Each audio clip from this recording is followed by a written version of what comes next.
Sortie officielle ce mardi à Kinshasa de la coalition AAUNC avec 2028, AB50, AAP, AMCS, code CDR au sein de l'Union sacrée de la Nation dénommé Pacte pour un Congo retrouvé, PCR en sigle, coiffé par Vital Kamerhe, Julien Paluku Kahungia, Tony Kankou et Jean Lissier Boussa. Avec 101 députés nationaux et 120 députés provinciaux, ces blocs s'assignent la mission de matérialiser la vision du président Félix Tshisekedi pendant ce second mandat qui sera désormais axé sur les actions pour ainsi faire de la RDC un État plus fort, prospère et uni, a fait attendre Vital Kamerhe, leader des AAUNC avec 2028.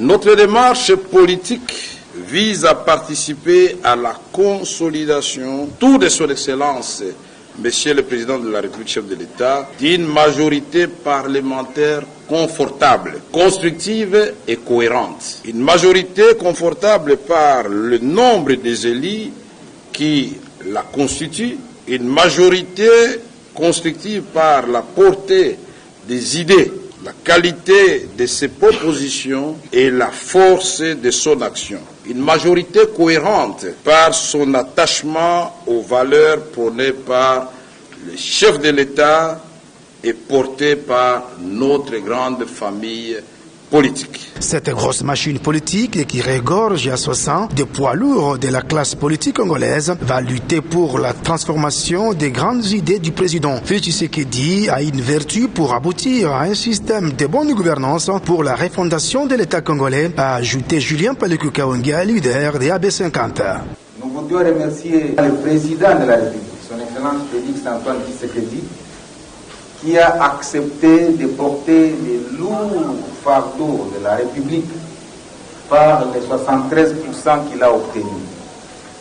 Ce n'est pas un sentiment de satisfaction lorsqu'on est élu avec 73%, c'est plutôt une charge importante. Et nous, réunis ici, nous voudrions transformer les grandes idées du président de la République démocratique du Congo en une vertu, et pas seulement nous arrêter à la vertu, mais passer de la vertu à la création des systèmes de gouvernance.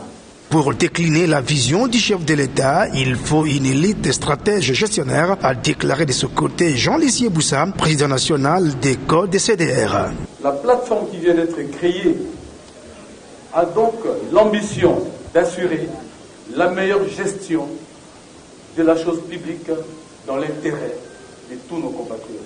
À Tony Kankou, au représentant de l'autorité morale et l'un du leader des AAP-AMSC, de renchérir que la coalition Pacte pour un Congo retrouvé va appuyer le président de la République dans la lutte contre les inégalités sociales en République démocratique du Congo. Nous vous invitons aussi à nous rejoindre pour qu'ensemble nous puissions porter ces promesses du chef de l'État afin qu'elles se matérialisent pour tout ce Congo profond où nous sommes allés, où nous avons vécu des réalités qui ne sont pas celles de Kinshasa. La sortie officielle de ces blocs constitue un accord politique et historique, rapporte les communiqués sanctionnant la naissance du pacte pour un Congo retrouvé.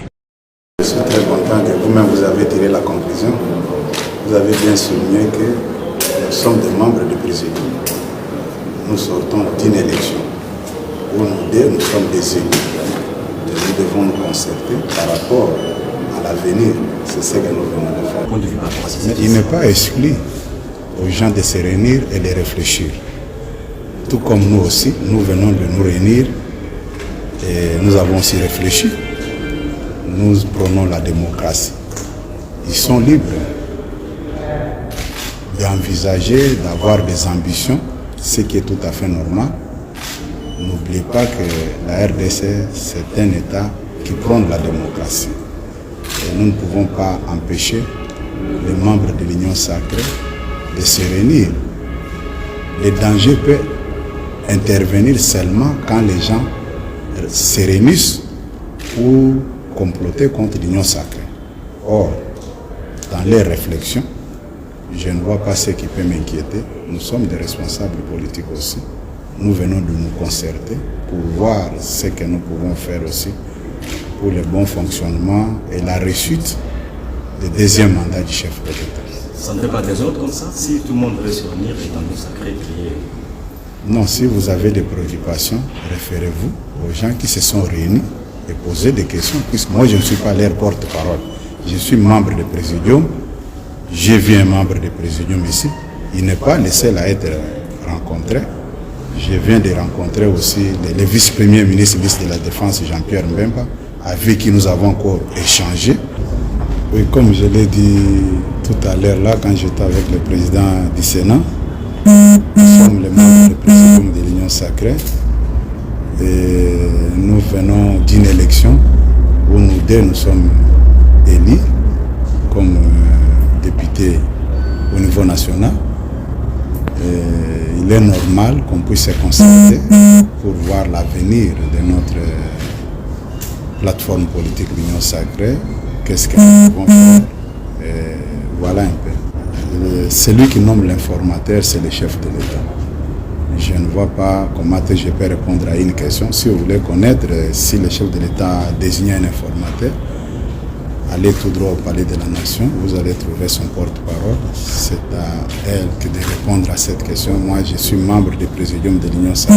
Vous m'avez vu rencontrer le vice-premier ministre, le ministre de la Défense, Jean-Pierre Mbemba, et le président du Sénat. Et maintenant, je suis avec le président de l'Assemblée nationale. Et voilà un peu. Il n'y a pas autre démarche que ça. National. Oh.